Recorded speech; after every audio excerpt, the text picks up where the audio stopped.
que sinaliza uma placa azul? Placa azul no trânsito serve para duas coisas: serviços auxiliares, por exemplo, posto de combustível, serviço telefônico, hotel, borracheiro, mecânico e por aí vai, tem várias. E serve também para indicar um local, uma cidade que eu acabei de chegar, por exemplo. Eu vou ver lá uma placa azul escrito o nome da cidade. Acabei de chegar. Você vai ver o nome de cidades também em placas verdes, mas aí você não chegou ainda. Essa placa verde está dizendo a cidade tal fica na direção tal a tantos quilômetros. Aí ela está indicando local, sentido e distância. Quando você chega, já está na localidade, a placa azul. Às vezes está passando sobre uma ponte, debaixo de um viaduto, placa azul. Ela identifica um local. Fechou? Para essas duas coisas. Mensagens educativas? Não. Direções e cidades em rodovias? Não, essa aqui é verde. Acabei de falar que quando tem direção, ela é de cor verde. Então não é. Serviços auxiliares, exatamente. Identificação. Aqui ainda trouxe, como postos, aqui deve ser postos de combustível, por exemplo, ou informações. Letra C. As de atrativos turísticos é de cor marrom, né? Não é azul. Marrom com N, isso. Não é. Letra C, a resposta.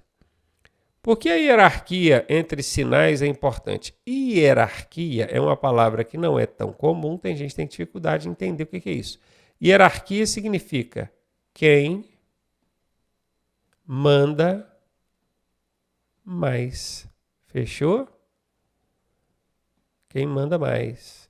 Isso é hierarquia. Por que é importante existir hierarquia dentro dos sinais de trânsito? Porque às vezes você vai ver um semáforo lá que está com o vermelho, com a cor vermelha ligada, que é para você parar, mas debaixo desse semáforo tem um agente de trânsito sinalizando para você passar. E aí, quem que se respeita? O sinal emitido pelo agente ou o semáforo? O agente, porque o agente está no topo, ele é o que manda mais. O sinal emitido por ele, seja com a mão ou com o apito, vale mais do que qualquer outra sinalização, inclusive mais do que o semáforo. Tá? Então, por isso que tem que ter essa hierarquia. Para permitir que cada município escolha as suas regras? Não pode. Não pode.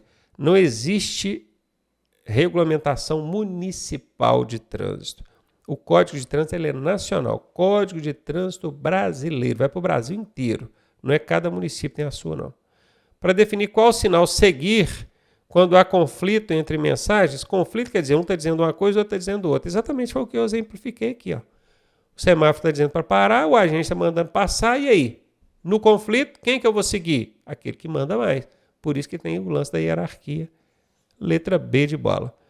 Para dar prioridade às placas sobre os agentes, acabei de falar que os agentes é quem está no topo, é quem manda mais. Então, placa não manda sobre os agentes, não. Está errado isso aqui. Para tornar a sinalização mais complexa, complexa significa complicada. O objetivo seria esse? Deixar a sinalização mais complicada? Não, não é esse o objetivo. Então está fora também, confirmando letra B de bola.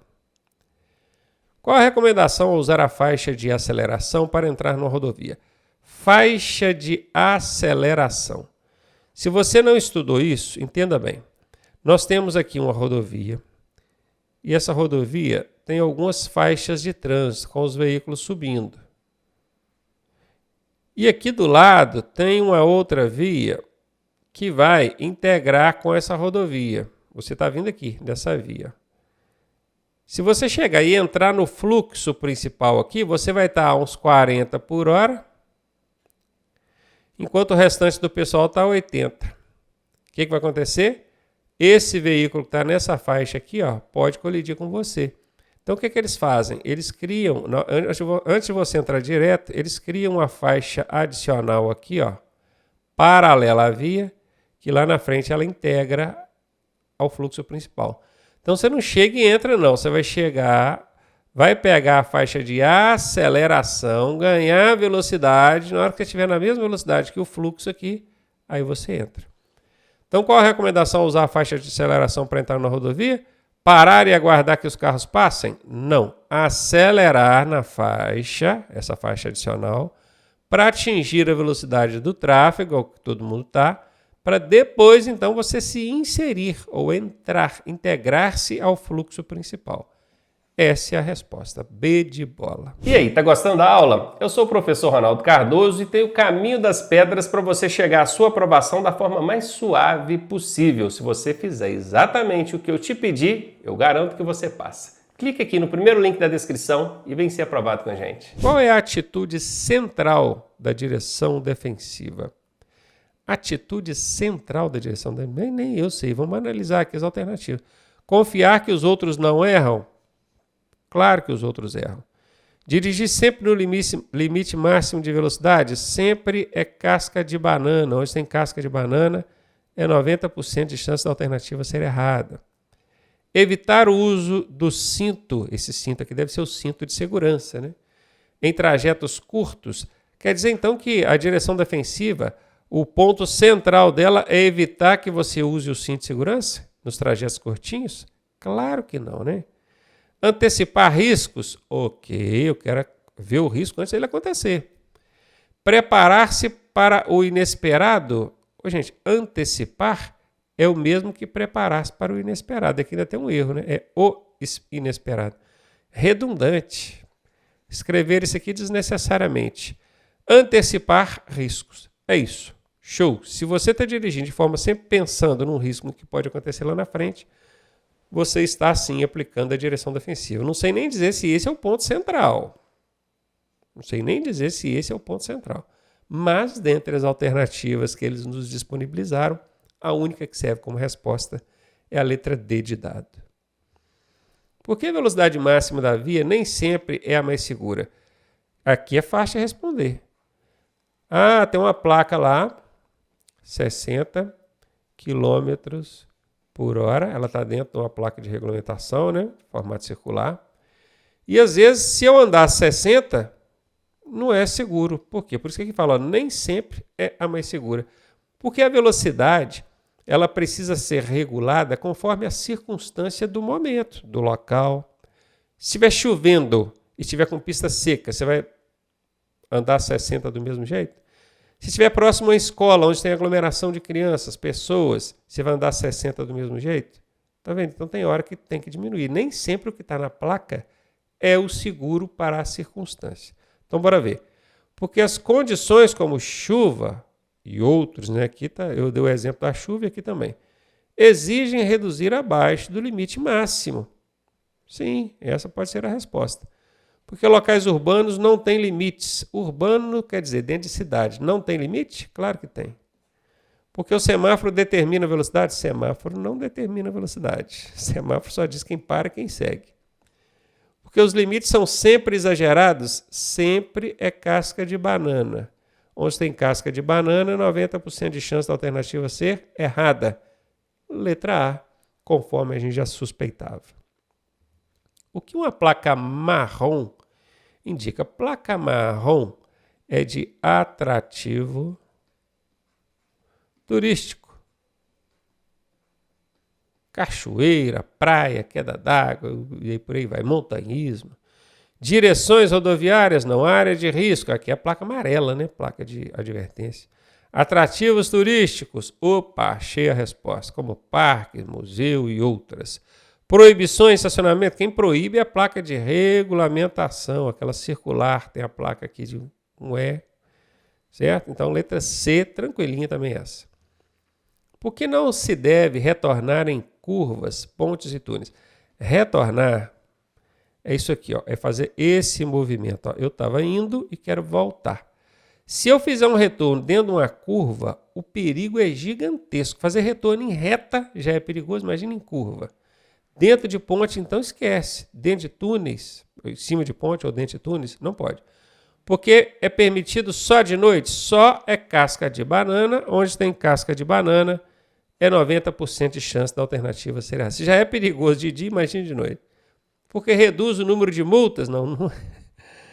Não é isso não. Porque é complicado para motoristas experientes. Se é complicado para os experientes, para os inexperientes também é. Mais ainda, né? Então não faz muito sentido não.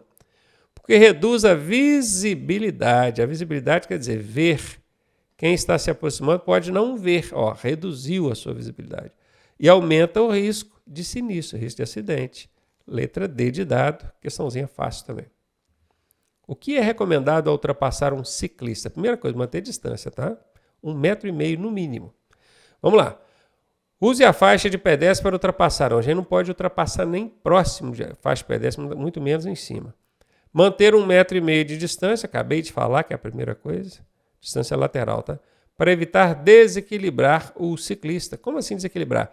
Porque o carro, o caminhão, o ônibus, um veículo de maior porte, quando ele passa pelo ciclista, isso tanto ultrapassando quanto cruzando por ele, o deslocamento de ar pode causar desequilíbrio. Até em moto causa desequilíbrio, imagina em bicicleta, com um veículo leve. Então essa aqui serve como resposta. Aproximar-se por trás e ultrapassar sem deixar espaço. Está errado, tem que deixar 1,5 metro. Buzinar, ainda mais constantemente, pensa. Nada a ver. B de bola é a resposta. Qual é a consequência prática de estacionar indevidamente em local proibido? Bom, primeiro que eu posso tomar uma multa, né? E segundo, que vai prejudicar o trânsito, a depender das circunstâncias, pode oferecer risco. Bora ver? Apenas perda de ponto e multa. Apenas é casca de banana. Se tem casca de banana, é 90% de chance da alternativa ser errada. Acontece nada se for por pouco tempo. Também está errado. Só uma advertência verbal. Advertência é casca de banana. Remoção do veículo, que é o guincho. Despesa com pátio. Sim, isso mesmo. A multa, despesa com pátio, guincho, prejudica o trânsito, coloca o trânsito em risco. Tem muito mais do que simplesmente a multa e o guincho. Mas essa aqui encaixa bem. Letra D é a resposta. Porque o uso correto do cinto e cadeirinhas é enfatizado. Aqui não falou que é o cinto de segurança, né? A gente acha que é o cinto que está segurando a calça aqui. O Detran esquece de especificar o uso correto do cinto de segurança, da cadeirinha e outros dispositivos para o transporte de crianças é enfatizado. Enfatizado quer dizer, quando tem ênfase, quando se destaca, coloca aquilo em destaque. Olha, eu quero que você preste muita atenção no uso de cinto, no uso de cadeirinha. Quer dizer, eu estou dando muito destaque para aquilo. Isso é enfatizar. Porque esses dispositivos protegem ocupantes em caso de sinistro. Protege ou não protege? Protege. Então serve como resposta.